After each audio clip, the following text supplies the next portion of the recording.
I've still got to find some better music for that. I like it. Something that's not a joke. Hey, everybody. Welcome back to Explain It to Me. Today we're going to talk Godzilla, and we'll bring our guest on in a second. But for now, we're going to talk amongst ourselves real quick, just to upset him even more. We're talking about Godzilla. I'm Alex. With me, as always, are Molly and Ashton. How are you? Doing good. I'm good. Why the salute for Godzilla? Doesn't he work for the military? I believe so, yes. Yeah, Okay. There's that guy with the little button that summons him in Godzuki, right? Sure. We'll have to ask Mark about that for sure. I think we should probably talk sounds a little legit. bit about everything that we know about Godzilla for sure right now. Mm. And I watched the cartoon a lot when I was a kid, so the cartoon is what I know about it. and we also Matthew Broderick beat him once. Yeah, that's true. Yes. I mean, Matthew Broderick, first of all, national treasure. Can't make a bad movie. Agreed. Yeah. Okay. Now that he's probably fully riled up, we're going to be joined today by the Templin Institute, one of our good friends who apparently loves Godzilla and is going to tell us all about it, or maybe just yell at us for a while. I don't know. So let's go.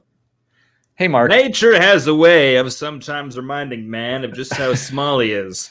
She occasionally throws up terrible offsprings of our pride and carelessness to remind us of how puny we really are in the face of a tornado, an earthquake, or a Godzilla.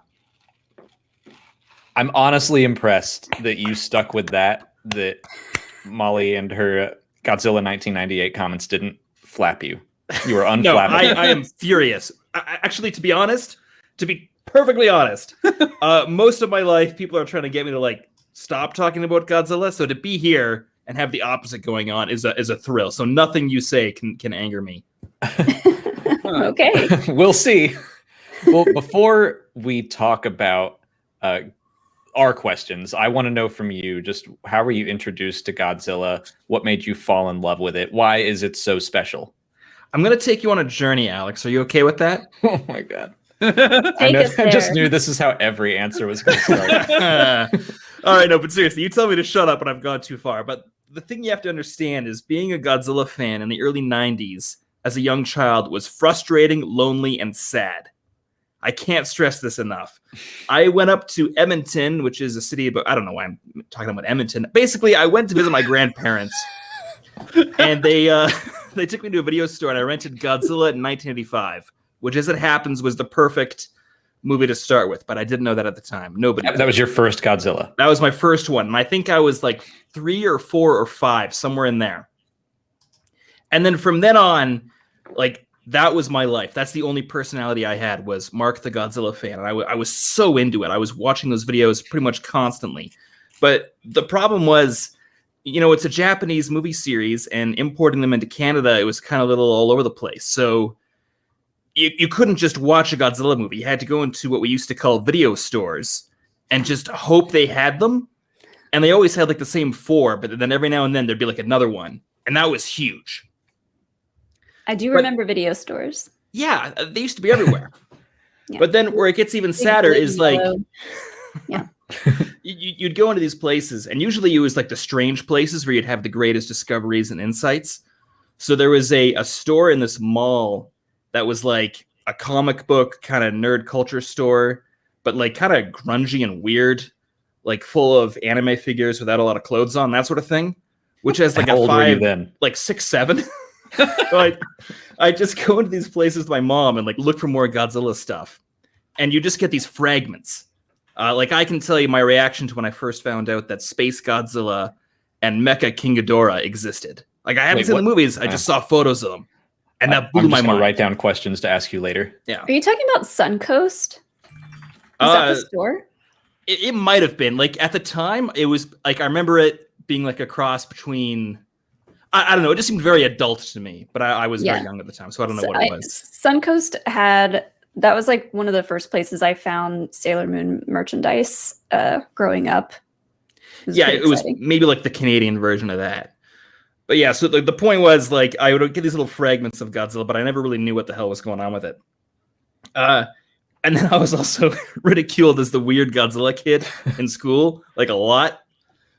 And then when Power Rangers came out in 97, I said I was going to take you on a journey, and I wasn't lying. When Power Rangers comes out, it's the weirdest show because Power Rangers is like, half the American Angel Grove stuff. And then they would switch to what I would swear it was like almost identical to Godzilla stuff. And I kept telling people that like this sort of stuff was cool, but there was this perception that like only Power Rangers was cool and Godzilla was lame, even though they were the exact same. So the frustration was already building. Now it's 1998, and my moment of triumph has arrived. I go to see Men in Black in theaters. I'm waiting for it to start, and there's a trailer, and there's these kids going through a museum, and there's a T-Rex statue, and the tour guide is saying, and the Tyrannosaurus Rex was the largest predator to ever live. And then it gets stepped on by a lizard foot, and it says Godzilla over top of it. And I had 7 consecutive heart attacks in that moment. And then I saw it. I was cool for about 3 or 4 months because I was the guy who knew everything about Godzilla. But then the movie came out and it was really lame. And I remember liking it at the time, but it was kind of like I was going to say myself to like it. I was going to say I think I liked it when I first saw it. I was 11, so I liked every movie I ever saw. But I liked it. I remember enjoying it, but in the back of my mind, I just kept thinking, "Oh, that's not something Godzilla would do." You were like, I got to go to the adult video store and buy some real Godzilla movies. Yes. But then right after that, TriStar got the rights to Godzilla. So those little fragments that I'd only picked up earlier, they started arriving in full force. So I got to see like Godzilla versus Space Godzilla, Godzilla versus Mechagodzilla 2, all the greats that I missed out on. And that was the golden era. And then that brings us mostly up till now. I don't think anything's really changed since then. I kind of lost contact with Godzilla for a bit. I tried to explore other avenues in my life that ended up going nowhere. So, thank God it's all coming full circle. So that was kind of answered the question about Godzilla that really pulled you into it. I mean, I was so young. I feel like you probably could have given me anything and I would have, just gone all in. Like he was either that or Star Wars, and it just so happened that it was Godzilla. But I don't know. Kids like dinosaurs. Dinosaurs are cool. And Godzilla is essentially just a giant dinosaur that breathes fire and looks super awesome. And I don't know. It's like this weird kind of power fantasy. So does he breathe fire? Do you want to get into that now? We can go into Godzilla's biology right now if you want. What I saw just recently, Alex, what movie did we watch? Godzilla King of the Monsters. What I saw was blue. Mm-hmm. And it looked... Fire can be blue.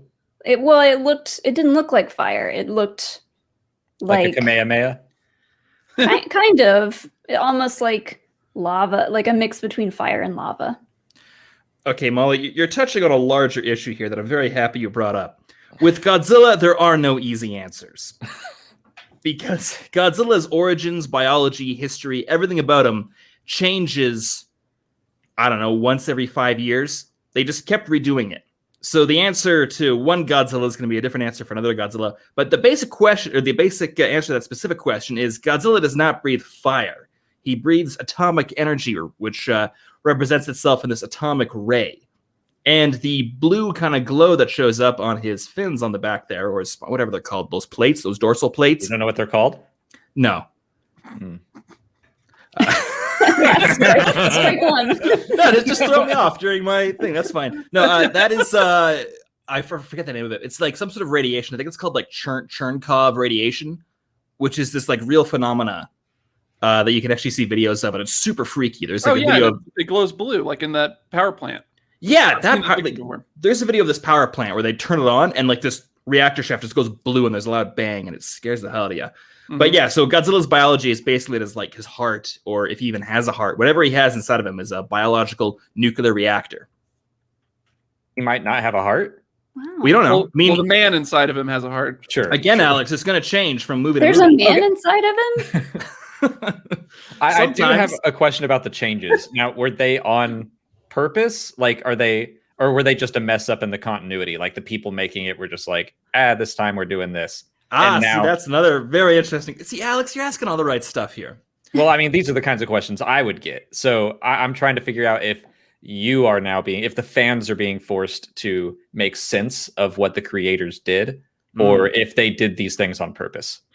All right, so another issue with the whole Godzilla continuity is that Toho, the folks who make the Japanese Godzilla movies, they'll reboot it themselves, every now and then, and that's intentional. But then they'll also export it to countries around the world, and those countries, especially during the 50s, 60s, 70s, would just like add stuff to it, like sometimes completely changing the message. So the original Godzilla movie, when it was exported to America, they added in like Raymond Burr and like a bunch of boring science stuff.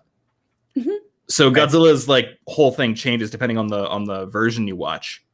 Also, I forgot the question.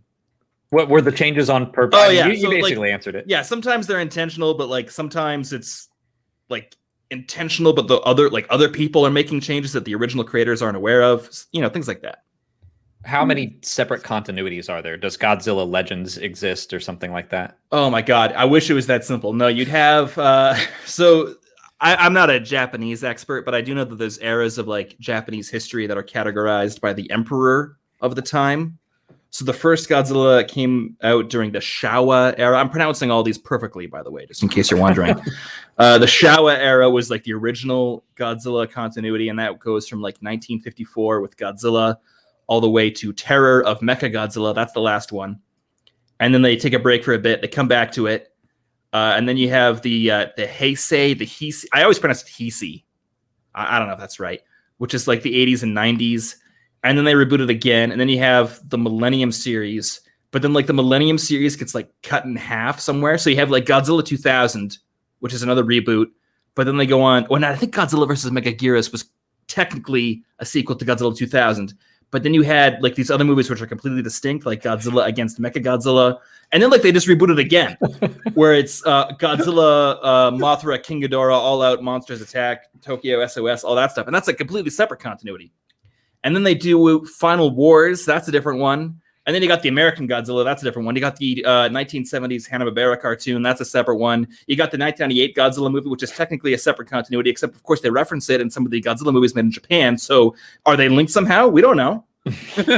And then now you have the legendary Godzilla series, which is the new kind of main continuity for us in North America. Oh, and also Shin Godzilla. That's a completely different continuity. And, of course, most of these Godzilla movies ignore every other movie except for the very first one, of course, but sometimes they don't link. So, I don't know. Man, that's our first I don't know of the night. Okay. I mean, Star Wars only has like new canon and one old canon. The Godzilla fandom must be really contentious. Well, see, Ashton, that's I could also take you on a journey with that, but I won't. And that this is so accurate. Oh, yeah. Oh, and all those Godzilla movies I mentioned that are part of the same continuity, there's also all the different international versions that change them. So there's another layer to it. So sometimes, like if you watch Godzilla movies in Germany, the rumor is that all of the monsters he fights were made by Dr. Frankenstein. Oh, Ooh. Yeah. Okay. And there's just tons of weird details like that. What about Ultraman? Is he friends like with that. Ultraman or are they enemies? I never liked Ultraman. I never liked the giant people aspect. I like You the like- giant monsters. So you don't like Jet Jaguar either? Oh, okay. No, Jet Jaguar. For those I of only you- know about Jet Jaguar because Marc sent me a video of him like yesterday. Yeah. So in Godzilla versus Megalon, the And Molly, feel scientist- free to chime in with every question you have.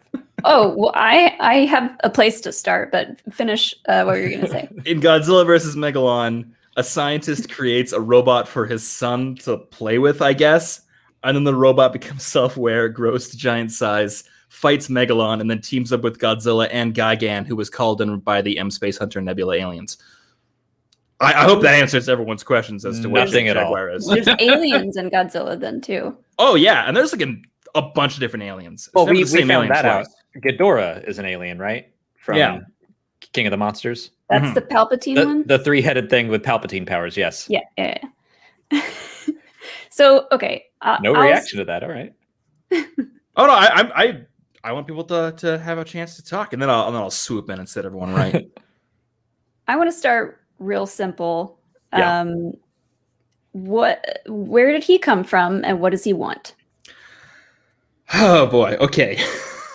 Again, it simple. depends on the That- series. Great place to start. All right, so in the original Godzilla movie, which is like really the only truly serious one, Godzilla was an aquatic reptile of some kind, possibly connected to the dinosaurs. In the movie, they only speculate. No one really knows. But the theory is that atomic testing in the Pacific awakens Godzilla from his slumber, potentially kills his family, and horribly burns him. So originally, like, Godzilla is supposed to be a victim of the atomic bomb, who then, attacks Tokyo and all these places because he's in horrible pain. And yeah, the original design of Godzilla incorporated radiation burns that were found in like the Japanese populace after Hiroshima and Nagasaki. So that was like a very serious start to it. And then I guess that same origin stays true for most of them. Technically, Godzilla dies in the first one, but they just make a sequel. And they're like, oh yeah, there was another one. Okay, so it's like Jaws 2, where it's like, oh, yeah, another shark, another big shark. But then, like, again, it changes. Sometimes that Godzilla dies, the first Godzilla dies. Other times the first Godzilla comes back. It depends on the continuity. And then, so that's the first one.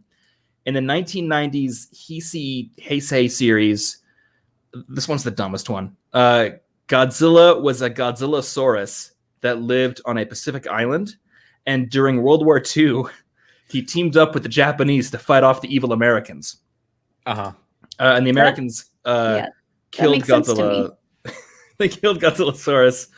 Well, they almost killed Godzillasaurus. And then there was the atomic testing, and Godzillasaurus mutated into Godzilla. But then the Western Futurans went back in time, stole that Godzilla, dumped him in somewhere else in the Pacific. But then a different nuclear submarine came by and still exploded. And so we still got the same Godzilla. So that was the 90s one. And then Millennium...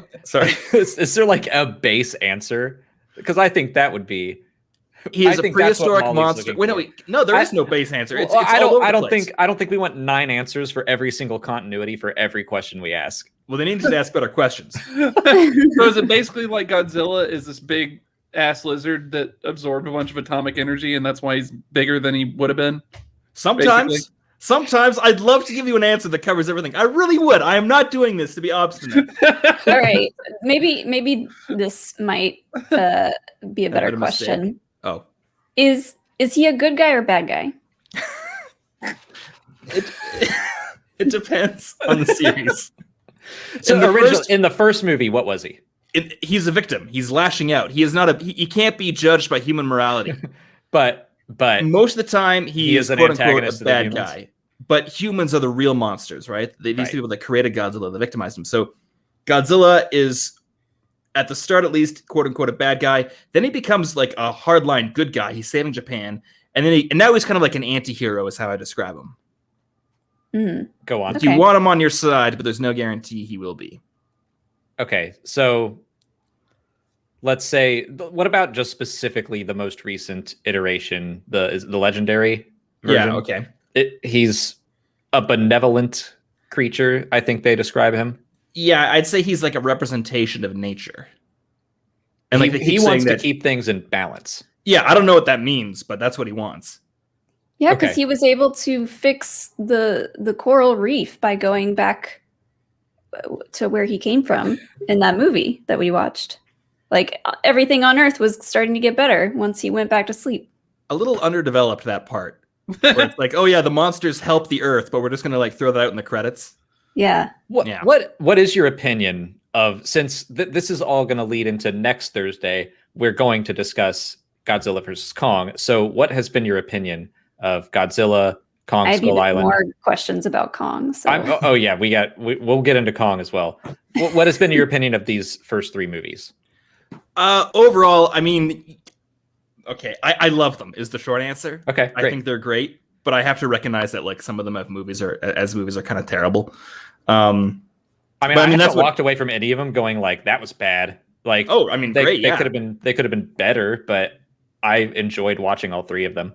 Yeah, when Godzilla, when the first one or the first reboot was announced, whenever that was, like I was very excited, but like a little nervous that they were going to screw it up again. But after that first movie, I think I saw it 10 times in theaters. I was like completely sold.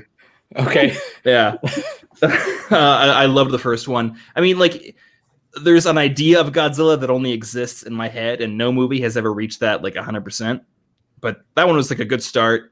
And then King of the Earth, Kong Skull Island was the next one. I also love that one. I actually think it's probably the best of all of them so far. I do too. Yeah. But I'm not really a Kong guy. So, whatever. And then King of the Monsters is probably my favorite, but like as a movie, it's kind of like crappy. And it does some like weird things to the Godzilla mythos, like some problematic things, I'd say, that we can touch more on later if you want. But yeah, overall, I think they're great.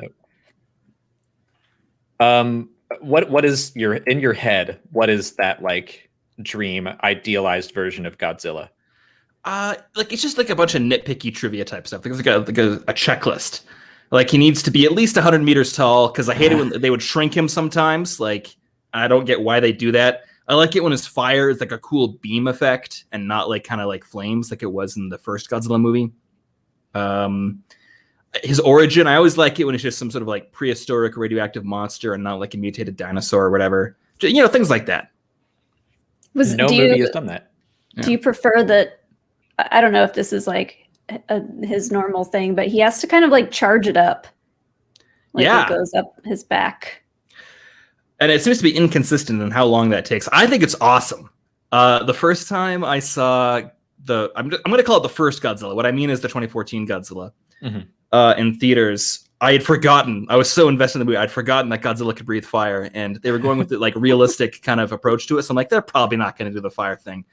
And then what's his face? Kick-Ass is knocked over, and he's looking, and then the blue lights show up. And I'm like, oh my god, that was a feeling I'll never forget. That was the best. I know that exact feeling because I forgot that the Rohirrim show up in the Battle of Pelennor Fields. I was so invested to Return of the King. Possibly forget that. I was just so invested in Return of the King. That's exactly what I'm saying. And then you hear that horn, and I'm like, it's about to go down. So like, I know exactly how Mark felt in that moment. That's the perfect comparison. Yeah, absolutely. I can't believe we agreed on something. Yeah, no, I'll agree with anybody on anything. I got no moral. If you let me talk about Godzilla, I'll do whatever you want. Say Star Wars is better than Star Trek. We tried. Okay, I'm going to work on it. Okay. I don't want to like hog all the questions, but if anyone has one, I had some big ones. So I like yours, Molly, because yours are starting like high level, and mine are getting a little more granular. So okay, I'll keep going with some of mine then. Is it normal for there to be so many other giant monster animal beings, or was it just him? Yeah, that's actually maybe the only consistent thing across every series. I mean, using the first American one. Mm-hmm. Yeah, that is kind of a normal thing. So they never like where these monsters come from is always different from monster to monster. Some of them are like prehistoric atomic monsters like Godzilla. Some of them are created by man, but there's usually a lot of them. So that is a consistent thing. And what's amazing is the Avengers in the Marvel Cinematic Universe is taking everybody by storm. But back in my day, like Godzilla was doing that, right? They were doing that in the 1960s, where they do the Godzilla movie, and then they do the Mothra movie. Not your day.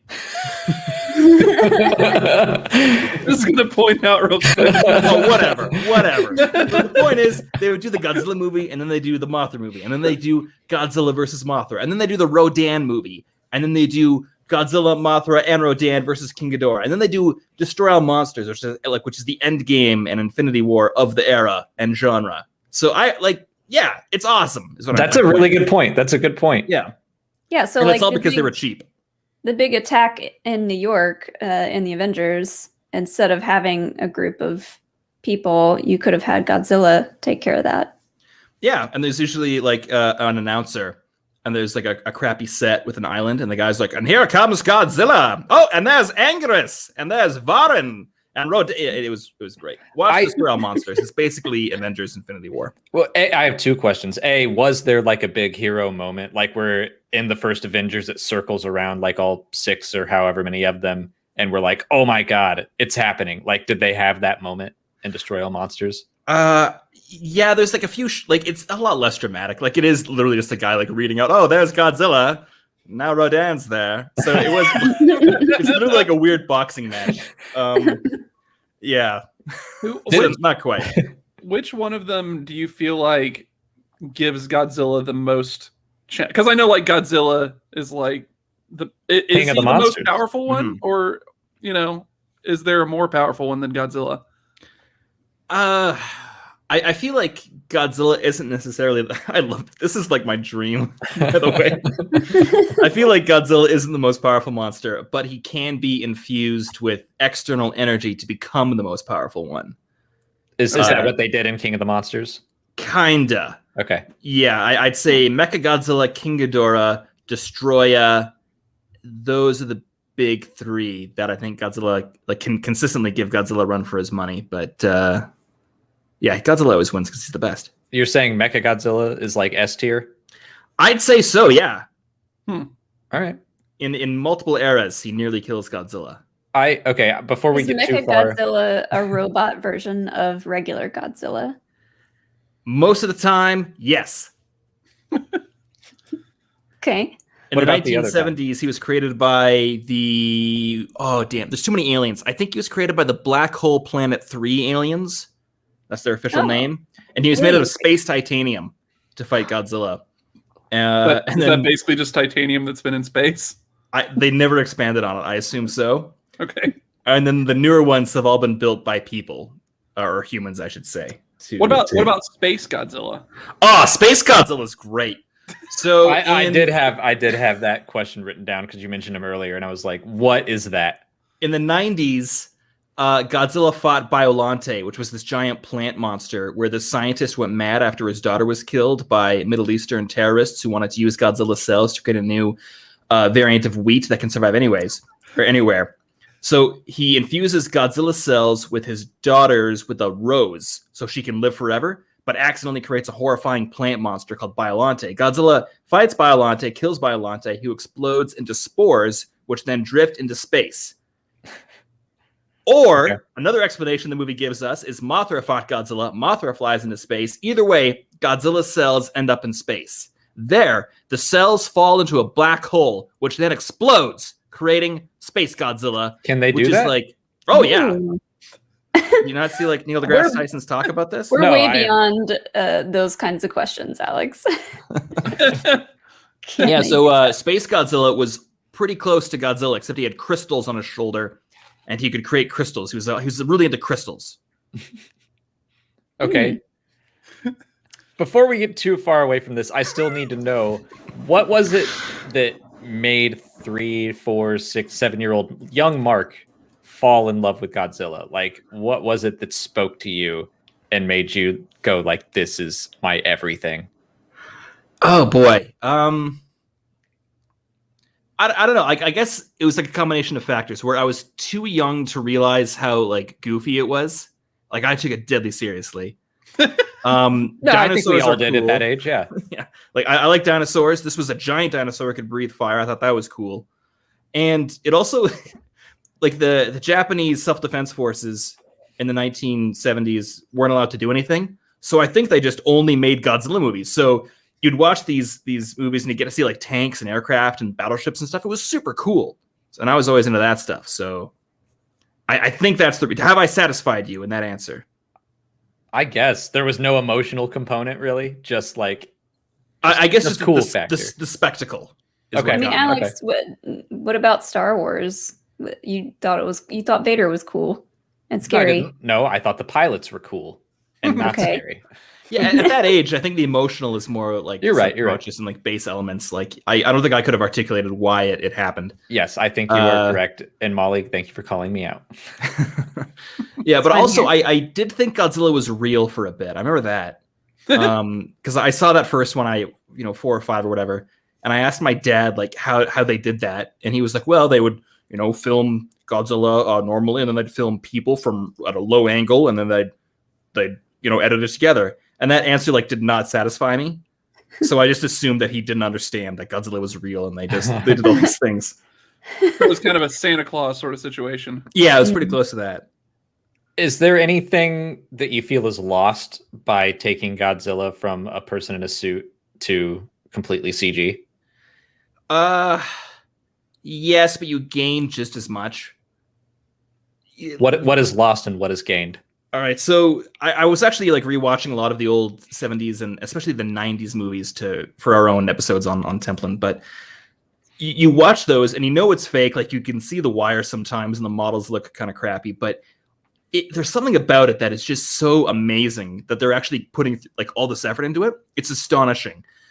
In Godzilla versus Mechagodzilla 2, you have the actor in the Godzilla suit, and by the way, the Godzilla suits are like horrible.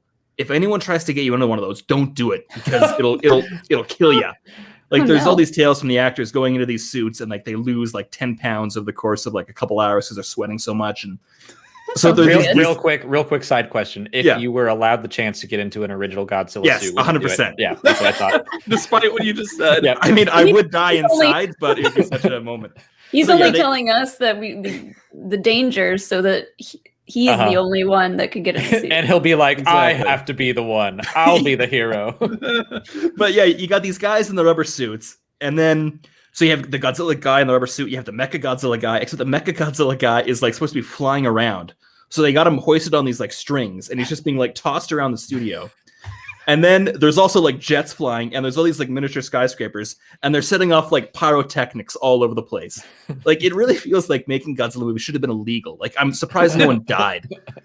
And like whenever something goes wrong, like it always makes it into the movie. Like there's been a few times where like the Godzilla costume has caught fire while they're shooting it. And the director's always like, yeah, we'll use that one.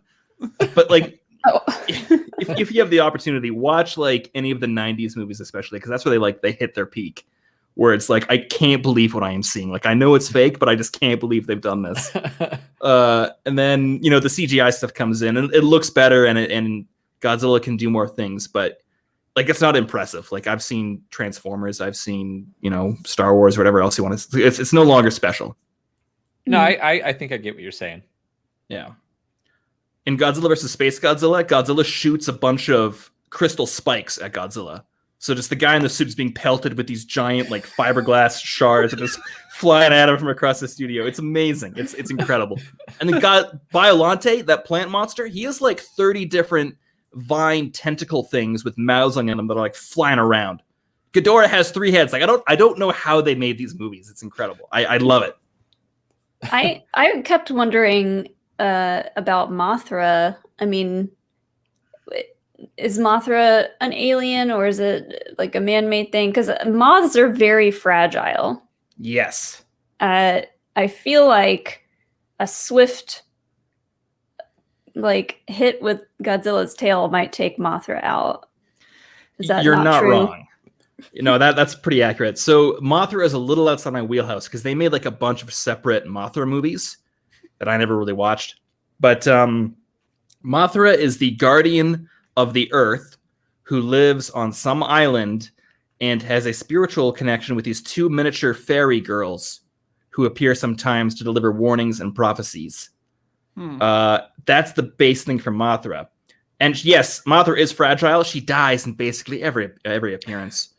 Was Mothra ever a caterpillar? Yes. So there's usually a Mothra egg. And in Godzilla vs. Mothra, Mothra is killed, but then the egg hatches and 2 Mothra larvae come out and they shoot webs at Godzilla. And that's how they defeat him. Oh, and actually in King of the Monsters, they do a couple cool references to the original Mothra mythos where there's those 2 Japanese scientist ladies who like studying Mothra. They're supposed to be like a little subtle reference to the twins.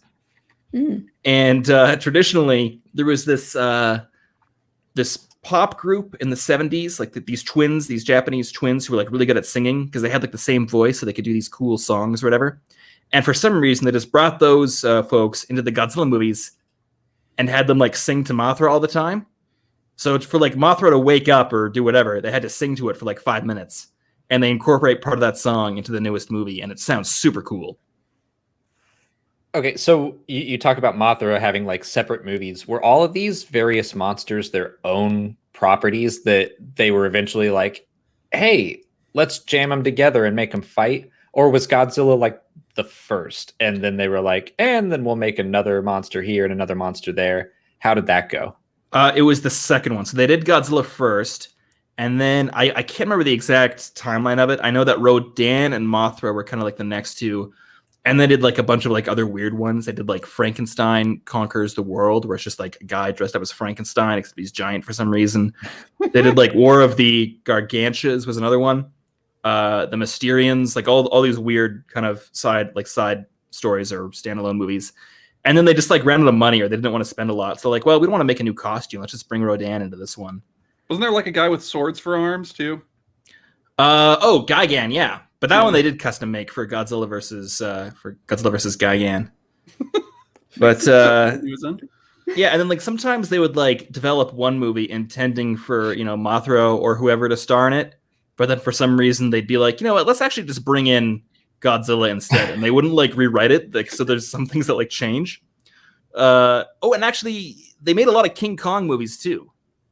Let's talk about Kong a bit. Yeah, I haven't seen many of those, but I have one more Godzilla question before we move on. Well, we know he can die. Mm-hmm. Does he have to eat to stay alive? Because in the best Godzilla movie that I've seen, the 1998 version, they catch him in a trap with some fish. Yeah, I hated that. That's one of the things on my list that I hate when they do it. I think that's the only movie that says Godzilla eats. Like, they reference it a few times in other ones, but most of the time Godzilla feeds off nuclear energy and nuclear radiation. So my favorite moment in Godzilla at 1985 is when he goes up to this nuclear power plant, and he like reaches in and like pulls out the reactor, and he just drains it, and his like spines light up and all this stuff while he's doing it. So that's how he eats. He just absorbs it through his skin, like? Yeah. Does he ever go to space like Superman and like absorb the solar radiation? Oh, well, okay, all the time, but usually through other means. Like in Godzilla versus Monster Zero, aka Ghidorah, the three-headed dragon, or no, maybe they're separate ones. I always get those two confused. Anyways, yeah, sometimes aliens will ask to borrow Godzilla so they can defeat their own monsters, but usually it's a trick, and they just want to get Godzilla off the planet so their own monster can come and take over. How does Earth respond to like the fact that aliens exist? Are they used to that? Is it just kind of like, yeah, we have giant monsters, aliens aren't that surprising? Or... That's pretty much it, yeah. Okay. I mean, they do the same thing in Godzilla King of the Monsters, right? Where it's like, it's an invasive organism from another world, and everyone's just like, oh, okay. I guess that's basically how Power Rangers is too. Yeah, but it's not like a sentient species, or like a whole that's true, civilization. It's just a monster fell to Earth and got frozen. Like, okay. But if someone else just showed up and said, hey, can we borrow your giant monster for a day? Like, they don't have any questions about that? Sometimes, like, they usually put on a big show, and they'll bring out all the stock footage of the tanks and planes, and then, like, the representative will come out and be like, I'm a princess from Venus. So, I need to borrow Godzilla for a second. I'll bring it back with a full tank. What is the like human populace's relationship with Godzilla? Like, doesn't he just stomp Tokyo on a regular basis? Like, wouldn't they just be like, yes, please take him elsewhere. You can keep him. Maybe don't take him. No. Well, yeah, I mean, it starts off by that, but then by like a few movies in, they're suddenly like cheering for him, and he's like the national protector of Japan. Doesn't he still wreck stuff all the time, though? Yeah, and it's usually like explained away through like some stupid dialogue. So I don't have a great answer. It's inconsistent is what I'll say. So I'm still, in my opinion, I still think the 98 Godzilla is the most realistic depiction of him, because you see that he eats, and you see that he can, she can procreate. I guess, like, if you want a realistic Godzilla that's lame and doesn't do anything cool, then that's the movie for you. But Godzilla was always supposed to be kind of like a primal force, not like a natural creature. In the original Godzilla versus Kong, that's the difference between the two. Kong is just a normal animal, whereas Godzilla is this primal force that is distinct from mankind in basically every way we can understand it. I thought Godzilla was very realistic in the version that I'm most familiar with, which is the Hanna-Barbera cartoon. Yeah, that cartoon's... I hate that cartoon so much. I haven't seen it. Yeah, this guy has like a belt thing that he can press a button on. It'll summon Godzilla. But he also has to live with Godzuki, so it's kind of a give and take. You actually did just give me a real question? Because one of the few things I used to watch Godzilla movies here and there, and I remember being very excited to get Godzilla versus Mechagodzilla. And I believe they summoned Mechagodzilla with a singing woman. What is that about? Okay, you're probably thinking of the original Godzilla versus Mechagodzilla. Did it look like it was from the 70s? It was black and white. No, it wasn't. You don't know what you're talking about. It's fine. Maybe you had a black and white TV. I was very young when I saw it. In my mind, It was black and white. And I want to come back to you. I have a real question, as if your previous questions weren't real. I don't know what that's about. But anyways, you're misremembering it. In Godzilla versus Mechagodzilla, Mechagodzilla is controlled by those aliens. I think the Zillion X aliens is what they're called. So Mechagodzilla's wrecking everything. So these folks are like, hey, you know what we can do? We'll just summon King Caesar from this rock in the ocean. What's that? How do they do that? Well, they got to sing to it. It's kind of like King Caesar. It's like a dog kind of thing, like a dog lion kind of thing. It might have some reference to like historical Japanese mythology, so I don't want to call it stupid, but it is really stupid looking. I don't want to call it stupid, but I will. Well, I don't want to be Marc culturally from the insensitive. Templin Institute. What? Yeah. They made a show? Oh yeah. Wait, is that the cartoon or no? Mm-hmm. Yes. Yeah, no, that was a cartoon.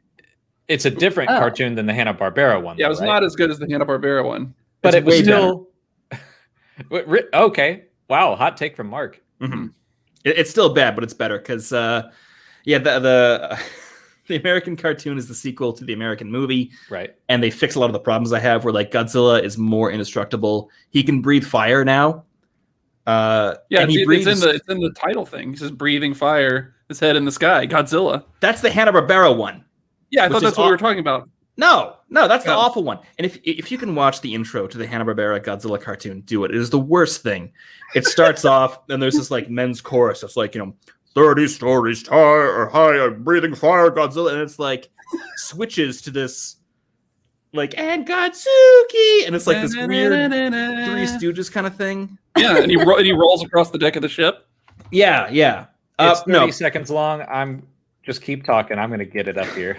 All right.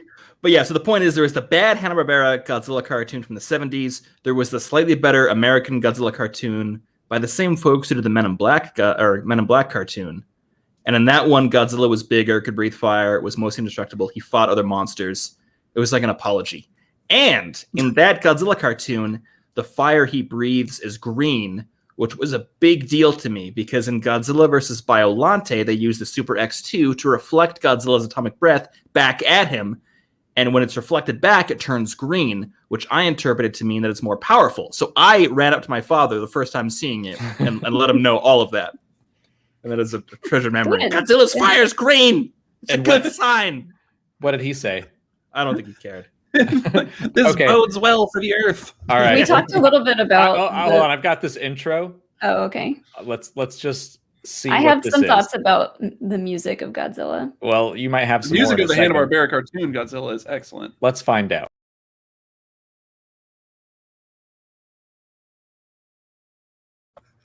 I have a feeling Molly just fell in love with Godzuki.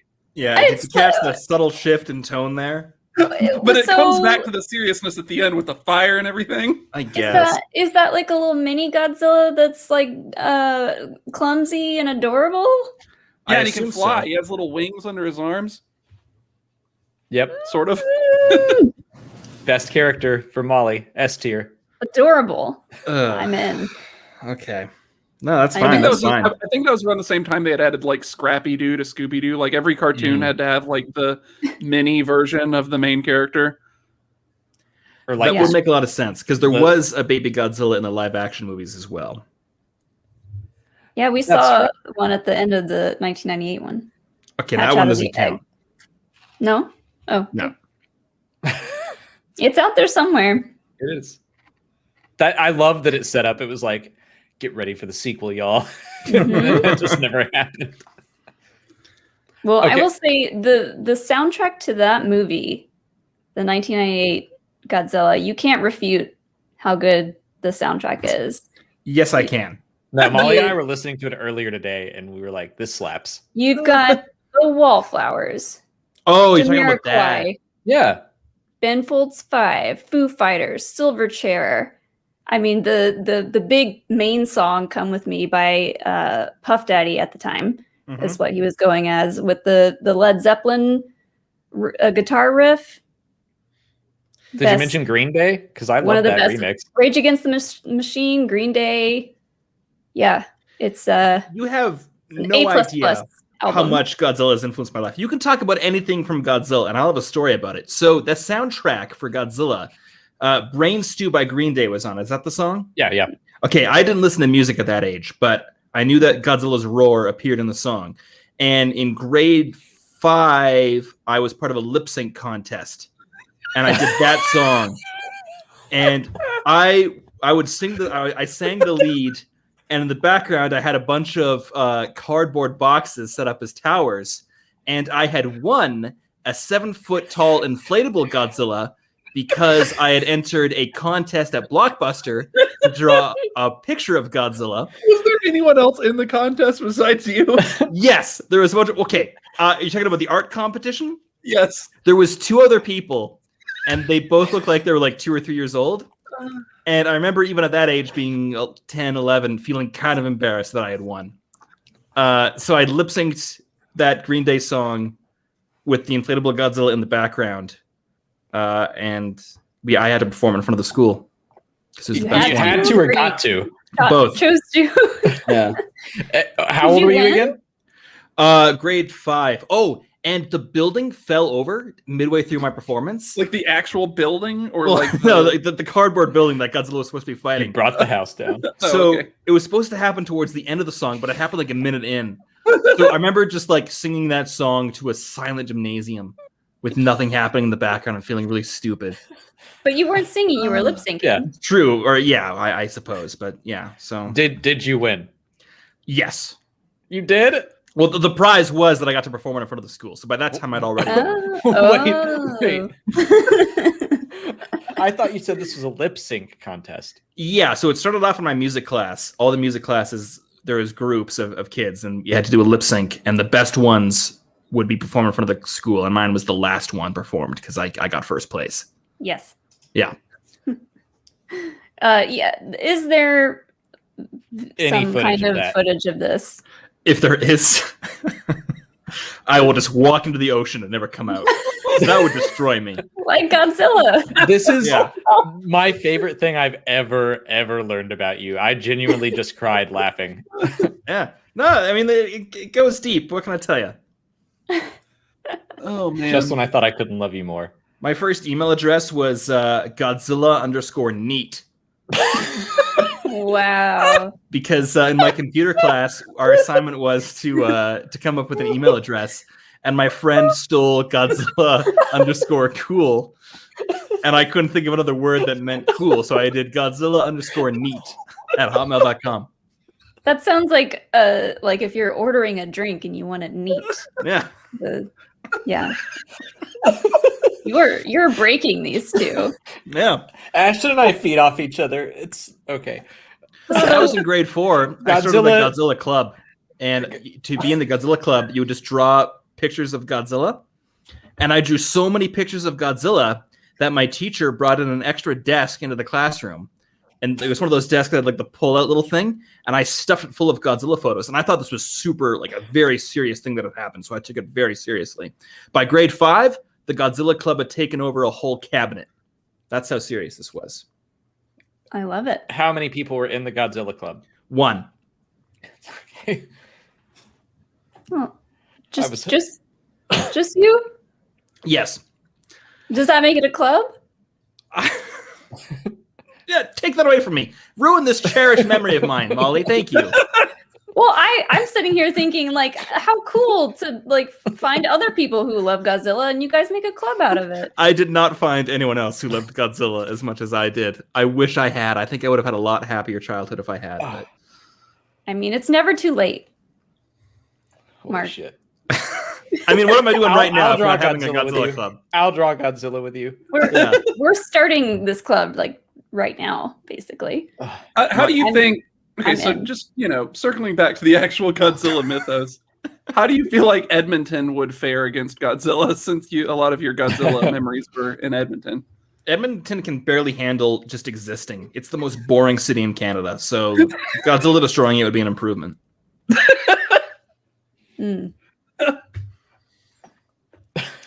Should we bring King Kong into this? Because the new movie Yes. is Godzilla versus Kong, right? Mm-hmm. Okay, so in the 60s, Toho started making their own King Kong movies. I don't know how they got away with it. Maybe they just like stole the concept. I mean, they call it King Kong, so they had to have some sort of the rights to it. And that was like its own separate series going on like around the same time as the Godzilla movies. So you had like the first, I never really watched them because I thought King Kong was lame, but I did see King Kong Escapes, I think it was, where this like scientist guy kidnaps King Kong so he can mine like uranium or something in the Arctic Circle. But then he also has Mecha Kong. Like, none of these movies make sense. But yeah, there was a whole separate Kong series. And yeah, that's about as far as I can put it without derailing the whole thing again. I will say the other night, King Kong came up in conversation, and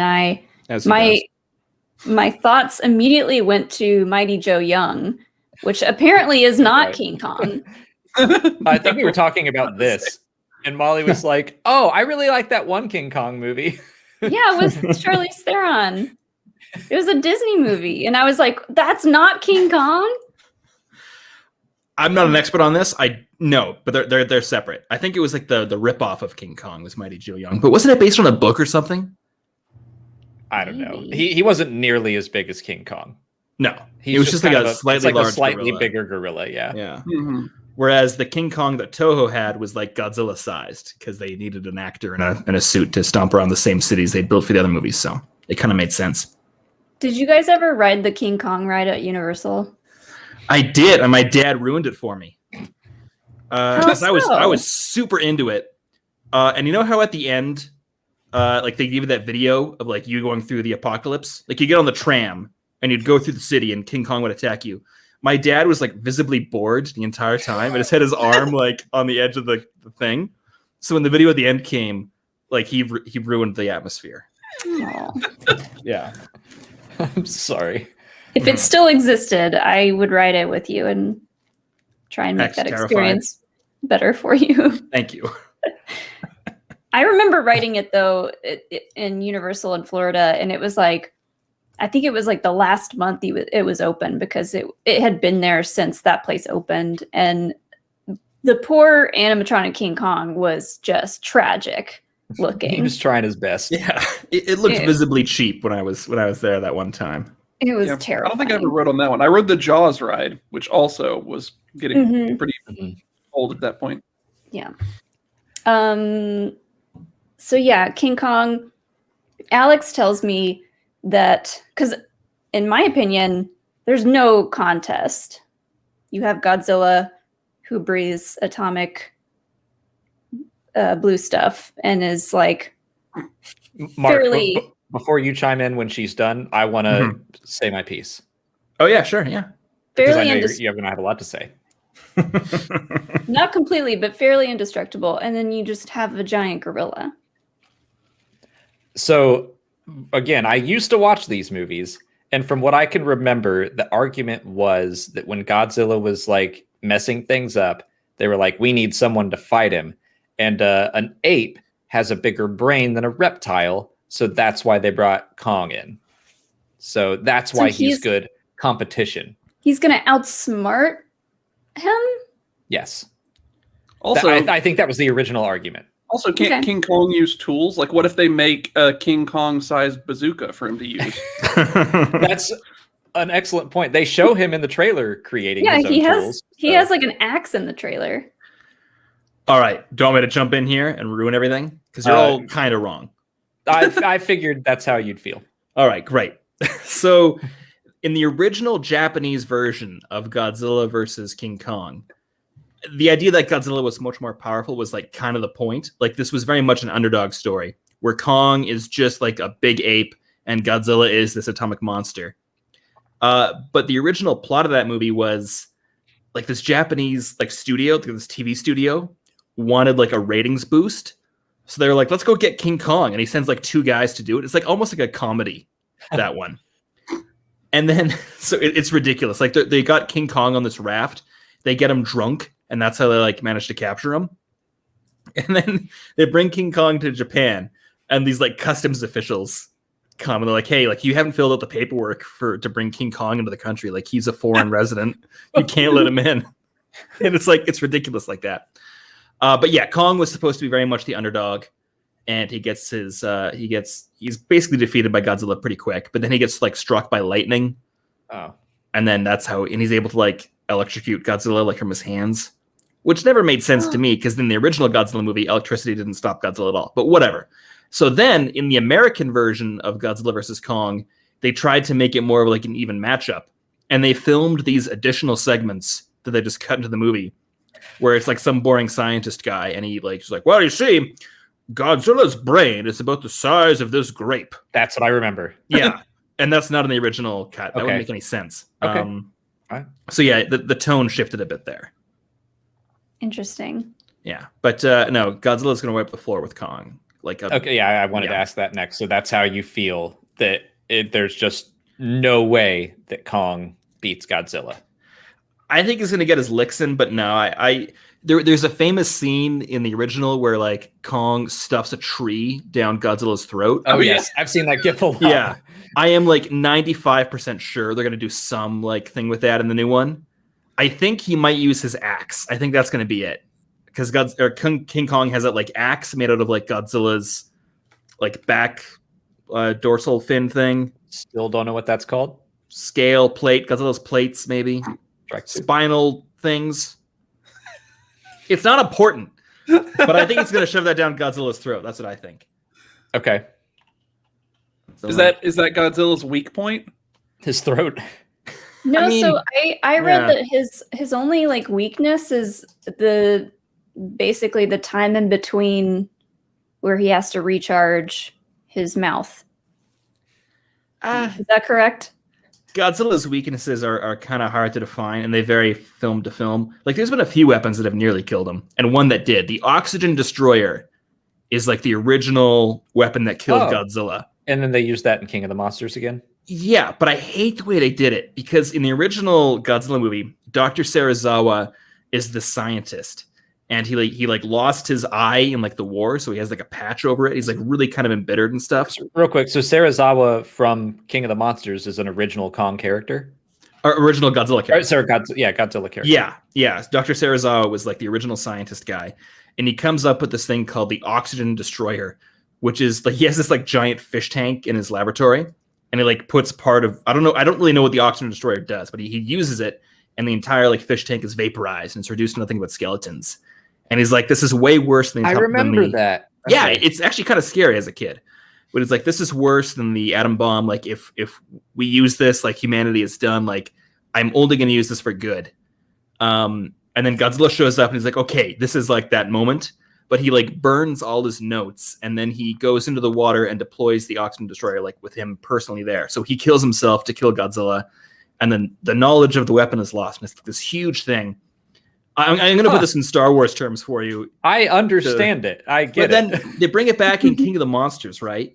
And it would be like if in, like, I don't know, they redid Star Wars and a character was just out of nowhere like, hey, you know what? I'm going to use the dark side of the Force real quick. Oh, it didn't work? Okay, whatever. And then they never reference it again. The Oxygen Destroyer should have been like a huge moment, and it's just kind of this weird throwaway line, which I hated. So, what else from the new iteration, the legendary films, is from the old stuff? Like, is Monarch from the originals? Other characters? No. Where is Matthew Broderick in the Japanese versions? Yeah, is he what okay? about Godzuki? Yeah. Godzuki. Oh, okay. As far as I'm aware, they only got the rights to Godzilla for the first movie, so there aren't too many references. Dr. Serizawa is just a little like wink and a nod. He shares the same name. Mm-hmm. There's actually like a really subtle reference to Mothra in the original Godzilla movie, but that's just kind of like a throwaway thing. Yeah, the Mutos are all original designs. I think that was like the only real big reference. And then you get King of the Monsters, and they got a few more rights. So they have like Rodan, Mothra, King Ghidorah. Those are all like the classic monsters. and then they added their own, which are like all the other monsters that appear, like the mammoth and the spider thing. Yeah. The fairy twins who aren't fairies this time around, that's probably like a solid reference. The music, I love that they pulled in the original music. That was such a big thing for me. Because the original Godzilla theme by, I'm not going to try to pronounce his name, but it's so classic and so good. And then they got rid of it for the first one of it. Yes.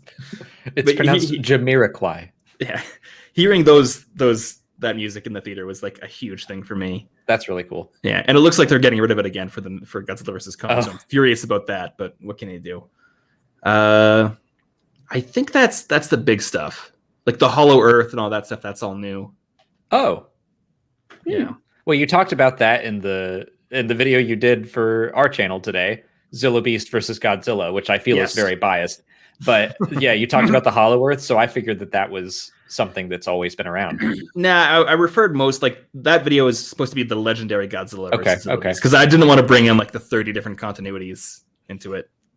Is that because it's the only Godzilla that could beat the Zilla Beast? No, all of them could have easily, except for the 1998 one. I think there might have been a chance there. What about the cast of Pacific Rim? Do you think they would have any chance? No, because Godzilla was so much better than any of the kaiju that showed up there. Like Godzilla's a tier. They have that ranking system, right? Like the category 6 kaiju or whatever.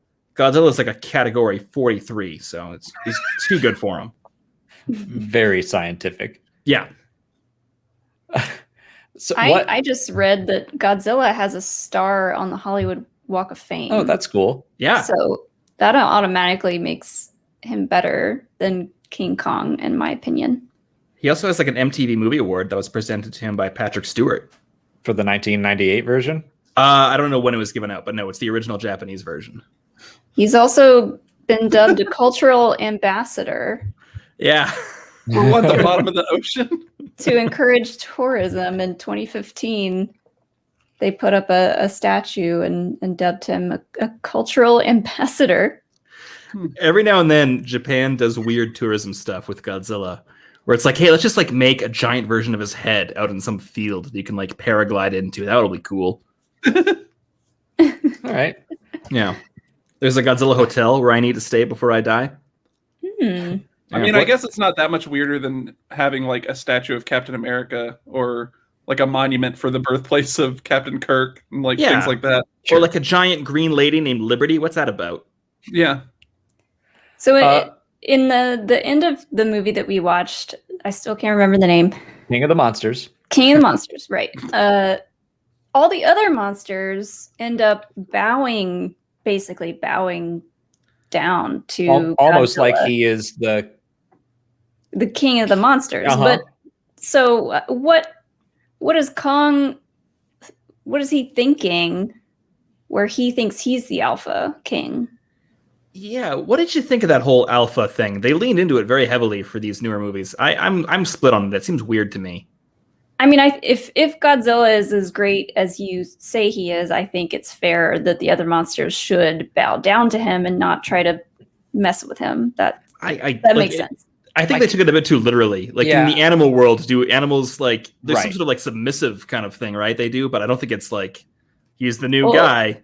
Yeah, but legally speaking, it's King Kong, not King Godzilla. We've been watching a lot of Jurassic Park, and if you're talking about velociraptors, there's definitely an alpha, and then all the betas follow.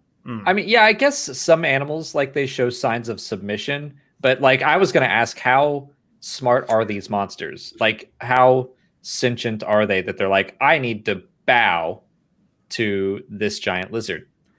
I figured it must have been, like, timber wolves or something, where there's, like, the pack leader, and then, like, the rest are just kind of whatever. Like, I don't really like that whole concept because, you know, Godzilla is a different species than the Mutos, which are different from Rodan. Like, it'd be like, it's like the Lion King where you have like all the different things coming together to bow to Simba or whatever. It seems kind of stupid. But yeah, also the whole wolf thing got kind of debunked anyway. Yeah, it's just weird pseudoscience, I guess. But yeah, I guess what they're saying is Kong is in a different kind of ecosystem, and that's why he didn't show up at the end of King of the Monsters there, and he's separate from that whole thing, I guess. Okay. So what's Yeah. King Kong the king of then? Skull Island. Oh. That's it? What about King Ghidorah? Yeah, the Godzilla series had this problem where they kept naming like everything King. I don't know why. I think they just thought it sounded cool. You got, Godzilla King of the Monsters, and that was only in the American version that he was called that. So that's where that started. King Ghidorah, King Caesar, and then they added like different Ghidorahs. There's like Kaiser Ghidorah, which is like German for emperor. So, yeah. And these new movies just took it literally. So I have no answer. So we talked about Godzuki and like his son before. Can he reproduce, or she, or like how does that happen? Is it asexual the same way it is in the 1998 movie? I mean, it's like a weird. They've never really addressed it, or Just like one they day I have had a son. Is it just like his always create cells more like questions. regenerate into new Godzillas?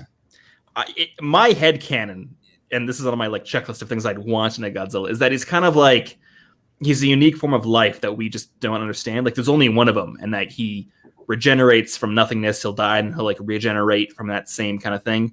That's not canon. I don't think they've ever really said that. But in the 90s, they just like find an egg and there's a Godzilla inside of it, which totally contradicts the Futurans going back in time to mutate the Godzillasaurus. So I don't know, like maybe. Oh yeah, and then sometimes Godzilla is the personification of the Japanese war dead from World War II. So can that reproduce? I don't know.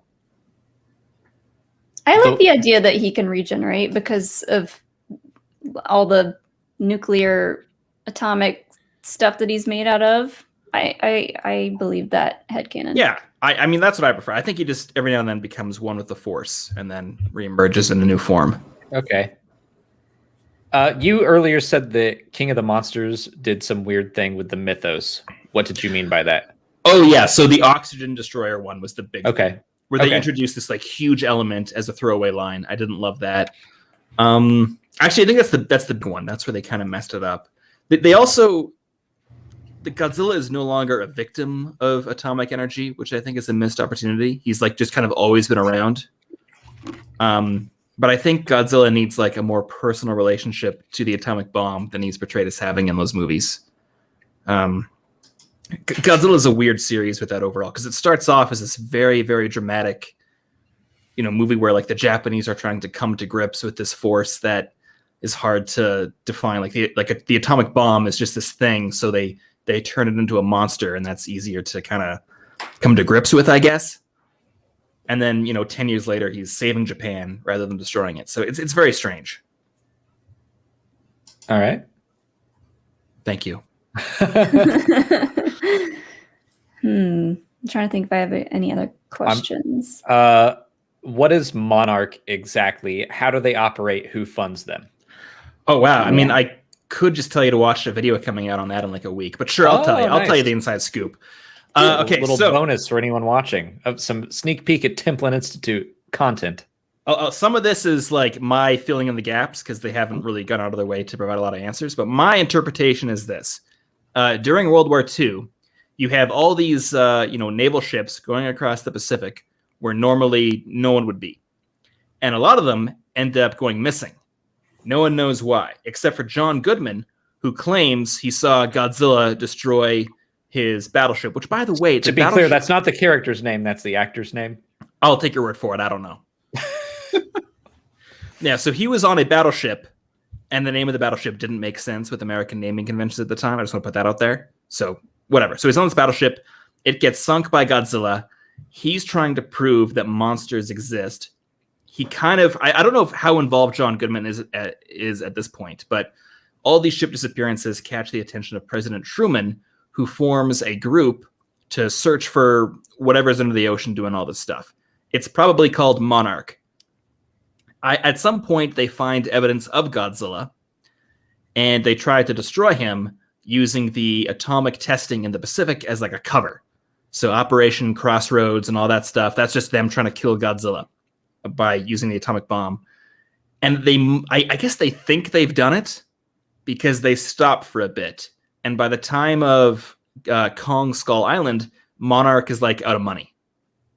and John Goodman has to appeal to that senator to fund the expedition to Skull Island, which they do. They find the proof of Kong, which I assume then jumpstarts the whole program. And then by the 90s, they have even more evidence of giant monsters because they've captured that Muto that's now in Japan. And then they get even like they just keep getting more and more funding as more monsters come to light. Because in the original Godzilla movie in 2014, Godzilla shows up and Monarch is like immediately swept up by the U.S. Navy. Like that admiral comes in and is like, I'm in charge now. Whereas in King of the Monsters, Monarch has like submarines and airplanes and an underwater base. So I think battleship. Yeah, the Argo, which was weird. But so yeah, at some point they become this like major government institution that can do whatever it wants, as far as I can tell. They got stuff all over the world. I'm going to take credit for your next video because I texted you last week as I was watching King of the Monsters, and you responded, and I quote, I have no answer to these questions. Yeah, I mean, if it hadn't been for you, I never would have thought to do an episode on Godzilla. So it's all you. But yeah, like they keep releasing information about Monarch, and it's like contradicts the earlier stuff. It just annoys me. So I don't know. I'll wait till the movie comes out. Maybe there'll be better answers there. Yeah, I want to say I wish we could all go see this new movie together. Me too. Me too. And like the tone. Sorry. I was just gonna say we're getting close to be able to go back out and do stuff, but gosh darn it, if I don't want to see you guys and see this in person. You have to fly Marc down. I mean, I'm used to not seeing Godzilla movies in person. I've only seen 2 Japanese ones in the theater. Most of the time I get it on VHS like a decade later. So this is already great for me. Yeah. I'm out of questions. Does anyone else have any? I have something for us to finish on, but okay. I can just keep talking about Godzilla if you want. I got so many stories. When Godzilla in 1998 got announced, I decided to save up as much money as I possibly could so I could buy all the Godzilla merchandise. And by the time the movie came out, I had saved up over $350, which at the time, I remember thinking was probably enough to buy like an apartment or like a really nice car. I mean, yeah, back in your day, that the 1960s. With the inflation, yeah. Mm-hmm. That's Canadian dollars, right? Yeah. Oh, yeah, there's that too. I had saved up what at the time I assumed was like an unfathomable amount of money to spend on Godzilla merchandise. And I emailed the webmaster of the Godzilla website, like the official website, to let them know that I'd done this because I thought they needed to know. So I got this email back that was basically just like, okay. So then the movie's almost out and the merchandise starts hitting the stores. And for whatever reason, it was like all the lame stuff that came out first. I guess they didn't want to like ruin it. So the stuff that came out first was all like the books and like magazines and like coloring guides and stuff. And I assumed that like I had enough money for everything. So I bought all that stuff. And then by the time like the tanks and the actual Godzilla figures and the airplanes came out, I couldn't afford them anymore. And I was so distraught. And in many ways, I've never recovered. Did you ever go back and get any of that stuff? No, because by then I realized that movie sucked. Oh, yeah. That's tragic. Okay. Well, we're going to do this again next week. After next Thursday, we're all going to watch Godzilla vs. Kong. Or I think does it come out on Wednesday?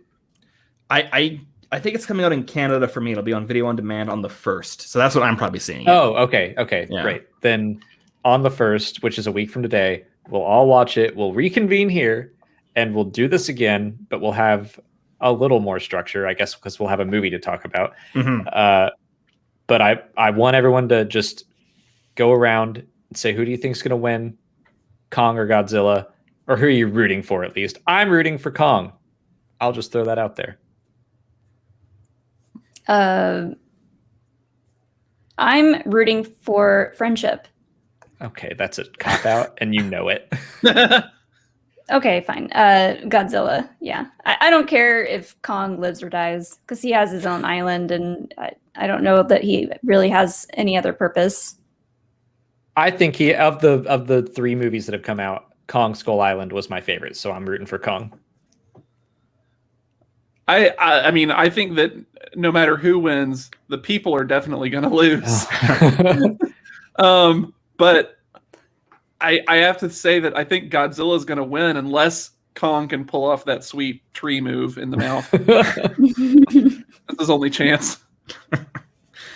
Yeah, I'm rooting for Godzilla 100%. What I really want to see is just some hint at some other Godzilla monster that they've gotten the rights to, like a classic 90s or 70s era monster. I want that to happen. Okay, yeah, what if Space Godzilla shows up right at the end?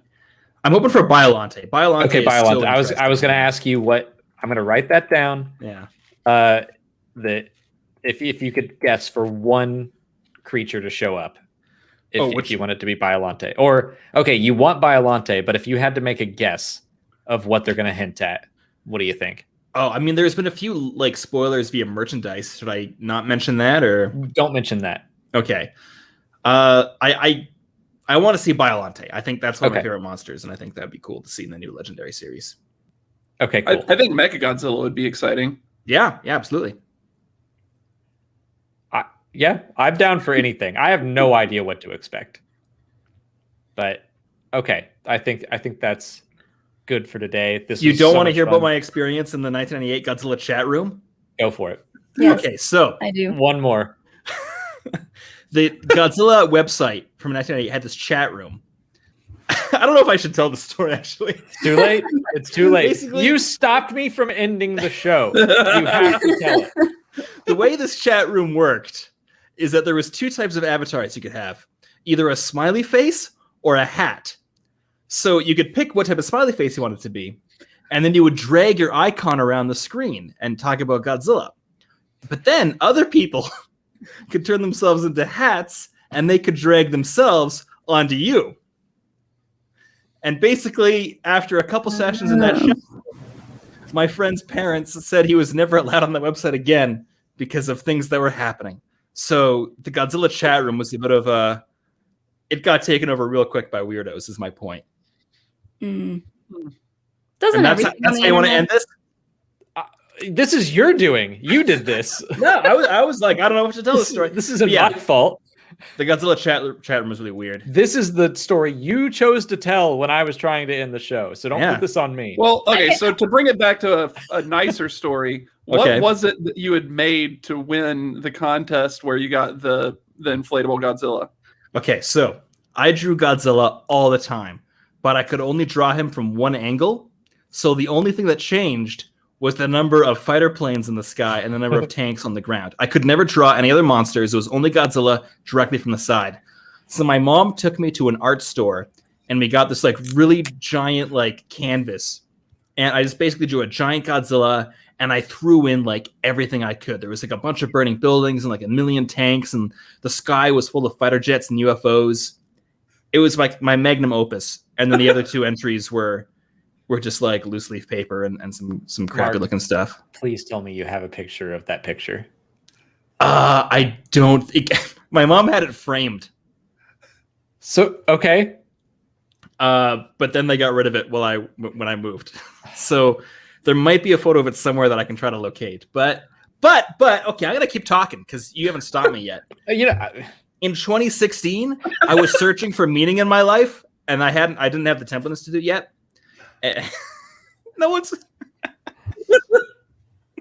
everyone's just looking down. I assume on their phones. I'm saying, working on we gotta something. stop Marc from talking. I'm working on something. No, it's fine. It's fine. Why listen to the person pouring his heart out? I get it. In 2016, I had nothing in my life, Alex and Molly and Ashton. I had nothing. I was just a man against the world. My only possessions were guile and a bunch of Godzilla toys. So I started taking photos of them in front of a green screen, and I photoshopped them to look really cool. One of them was Godzilla fighting a Star Destroyer with Darth Vader in the foreground, which I used in the video that went up today. And some guy stole that, cropped out my credit, tweeted it at the King of the Monsters director, and he was like, "Oh, this looks really cool. I'd pay to see that." And I was furious. I so relate to you, and that's awful. Yeah. Has your Sorry for whole laughing. YouTube career just been like ramping up for you being able to announce this to the world? Exactly. If I ever meet that guy, I'm gonna All kick right. his ass. Tell you what. On a scale of 1 to 10, what would I win with this? Would she have beat you? Yes, that is so much better than I could only do directly from the side. You have like 3D. Okay, but what's going on with the fire there? It's not fire. It's green. Okay, because it looks like you're kind of incorporating the spiral ray beam from Godzilla versus Mechagodzilla 2, Space Godzilla, and Destroya. Because it has that additional effects on the outside there. I can easily take care of that. No, I'm not saying it's a problem. I just was wondering if that's what your intention was. That just looks like he's vomiting. Yeah. Was this an answer from a Schmodown question before? Huh? Was No, what? I just drew I've this. been to write this on a whiteboard. Molly Although- drew that instead of paying attention to my long and drawn out stories. She It's did that for fine. you, Mark. Yeah. And you immediately said it was better than anything you've ever drawn. Yeah, I won't deny that. It was good. I was at a daycare once and I drew a Godzilla on the whiteboard, and the person in charge of the daycare said it looked bad, and they laughed at me. And no. I was in elementary school when that That's the happened. worst daycare experience I've ever Okay. had. Yeah. Do you have a Godzilla story from your youth that has a happy ending? Yes, I do. I got the perfect end story. I mean, winning yes, the talent good, show good. and everything wasn't. When I was in grade 5, this was a year after the American Godzilla came out and ruined everyone's lives. And Toho announced that they were doing Godzilla 2000. This was huge because in Godzilla vs. Destroya, the previous one that came out in 95, they were like, that's it. This is the last one. But then, the American one came out and they're like, let's give this another shot. So not only is Godzilla 2000 coming out, it's being released in theaters in North America. But there's a problem. During the release day, I'm going to be on vacation in the Maritimes, the Canadian Maritimes. That's your Nova Scotias, your Newfoundlands, the worst place on earth. I hate the Maritimes. And I'm going on a 2-week bed and breakfast tour with my parents. It is the single worst vacation I have ever been on. And one day they just forgot to get me food. So my dad had to take me to a gas station so I could get crackers and cheese whiz, one of those little things. And that's what I had for dinner. It was awful. But the entire time, I'm just like, okay, Godzilla is on the horizon. My dad said he's going to take me to go see Godzilla. I'm suffering through the goddamn Anne of Green Gables Museum where someone drew a picture of Anne of Green Gables on a grain of rice. It was a nightmare. I went to like a potato farm or something. I went to like a scallop museum. I went to all this awful shit. And every single bed and breakfast was so boring. I hated it. But I just kept thinking to myself, Godzilla's coming. Godzilla's coming. Finally, we're in Halifax, the one city out there with an actual movie theater. And something's happened. For whatever reason, we're far away from the theater. And we're calling my mom, who I guess had the car. I guess we were renting something. And we can't get to the theater, basically. My mom's not answering the phone. We have no means of getting there. So this chase erupts where we're like catching buses and finding taxis. It's crazy. I don't know what happened. I was still very young, but for some reason we had to change cars 4 times. It was insane. We're just yelling at random people. And finally we make it to the theater, and I was so scared. At one point my dad was like, Marc, I don't think we're going to make it. But then we did. And and not only that, but this was the Maritimes, right? So this was on the Eastern time zone. So I was the first person in Canada to see Godzilla 2000 in theaters. Were you the only person in the theater? Basically, yeah. And the American edit ruined it. They mistranslated the very last piece of dialogue. Every time there's a good ending, there's an epilogue that ruins it. So in the original movie, the quote was supposed to be, if mankind will not rid itself of its base desires, then Godzilla can arise from anyone. But what they did is they translated it as, I guess there's a little Godzilla in all of us. And then Godzilla destroys the city and the end pops up on screen. And then a question mark shows up afterwards. Question. Yeah, and that was the first time I saw a Godzilla movie in theaters. Well, I'll say this. I'll say this about that story, Mark. My parents never took me on a vacation, so that is a happy story, and you should be happy about it. But now you got to bring me down with your own like childhood misfortunes. I will say the Anna Green Gables a Museum and separate the show. Scallop Museum and stuff does sound horrible. It was Okay. awful. Yeah. If you want to go to the Maritimes, Molly, by all means, go to the Maritimes. I do have another question because I thought this was a good one. Titanoman 75 wants to know if you've ever been to G Fest. I assume that's some sort of Godzilla like Star Wars celebration. Is that what it's called? Yeah. So I've never been to G Fest. I always wanted to. I had this. There was a magazine called G Fan, I think, or G something. But yeah, they talked about G Fest all the time, and I'd see the photos, and I was like, Neat? "Sorry, Was it G Neat? I don't think so." G_neat. Oh, okay, yeah, having a laugh at Mark's expense. I get it. No, but they would talk about Godzilla in that magazine or G Fest all the time, and I really wanted to go, but again, like it was in like some other country, probably America, I assume, and I could never make it. So it was always on the list of things I want. Like I had so many plans, you guys. I had this like Godzilla magazine from Japan that I just found somehow, and I would make this one teacher at my school translate it for me because she spoke Japanese and she got super tired of me. And I just like kept asking her how much everything cost, and there was like this 5-foot tall Godzilla statue that was super detailed, and she was like, "Yeah, that costs like $300 or something like that." No, I think she said like $2,000. I don't know. She said some amount of money. I was about to say you could have gotten that if you had saved your money from before. But it was a huge amount of money. And I just remember thinking like, okay, I can make this work. But I could never make it work. I always just spent it. And I felt like I'd let myself down. Oh. Molly, you just reminded me of Godzilla_neat. And that's my favorite email of all time. Like, the neat. I don't know what it is. It just kills me. Yeah, it's not a strong word. Neat. Yeah. Oh shit. Yeah, I gotta make my new email is just Star Wars _neat. Yeah, I get it.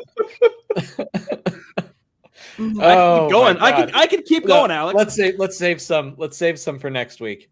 Please. You don't want to hear about the time I dressed up as Godzilla for Halloween? I do, and everyone should tune in next week to hear about that. I cannot wait to hear that story. Please tell me you have pictures of that at least. No, my God. My parents, Why don't you have any pictures from your childhood? My parents got rid of all of them. No. Okay. We have to wrap up. This was so much fun. Everyone, make sure you come back next week so you hear about Mark when he dressed up as Godzilla. I'm writing a note to remind you of that. You can reach Mark at Godzilla_neat@gmail.com. But I'd be wary of anyone to respond, to be honest. Mark, where else can people follow you and find you online? Yeah, you can find me at project.monarch on Instagram, where all my Godzilla photos are. Really? Ooh. Yeah. Oh. Okay. I'm looking that up right now. I think that's what it's called. It's been a while. I mean, and like I wrote fan fiction about your him. YouTube It was channel. pretty cool. My what? I was going to ask you earlier if you had taken your very thought out stuff about Godzilla and never done fanfic on it. Do you want to save that for next week? I'll tell you about my write that Godzilla down. fanfic if you want. It has to do with the Godzilla Club. I can tell you about Konbaki. That's the monster What's my it? friend made up. He was a 3-headed chicken, and each head breathes a different type of fire. So is it Konbaki because of the noise the chickens make? Yeah. All right. We should save the rest for next time. I think so. Ashton and I can't handle anymore. Although I found Project Monarch. Yeah? on Is it Instagram. good? Is that it? I think we got hacked at one point, so if anything weird shows up on there, that's why. Hmm. Yeah. Well, you it's got so one more good, though. follower. Yeah. Also, follow Mark on the Templin Institute, his YouTube channel. If you want. We did just do a whole Godzilla week. Yeah. So that's wrapping up tomorrow. You can also check out the video that Marc did for our channel today, which was very good. It's far more production went into it than most of the production that I put into our own videos. So watch it. It's very funny, and I thought it was very good. And Thank you very much. congratulations on 400,000 subscribers. You hit that. What today, a way right? to celebrate. Yeah, that was today. That was so great. What a day this has been. Thank you, everybody. I really appreciate all of this. This is the best. This was so much fun. Yeah. Thank you for doing this, Marc. Ashton, where can people find you?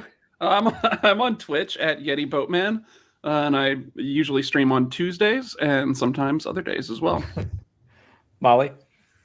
I am on Twitter and Twitch at Molly Damon, and you can find me talking about the Schmodown over on A Certain Point of View. And once a month, me and Jill have our show, Happy Hour with Jill and Molly. And we just did the one for March. The one for April is coming in like 2 weeks, 2 or 3 weeks. Should be fun. And then I'm talking about Star Wars with this guy a lot. We talk about Star Wars a lot on Star Wars Explained, but I think most of you know that already. So tomorrow, Ashton and Molly and I are going to be talking about Falcon and the Winter Soldier episode 2 with Winston from the Schmodown. And that'll be fun. And then, remember, in 1 week, we'll be talking about Godzilla some more. So we're going to leave you all with that. I'm going to warn everyone that the music's about to get loud. But otherwise, see everyone later.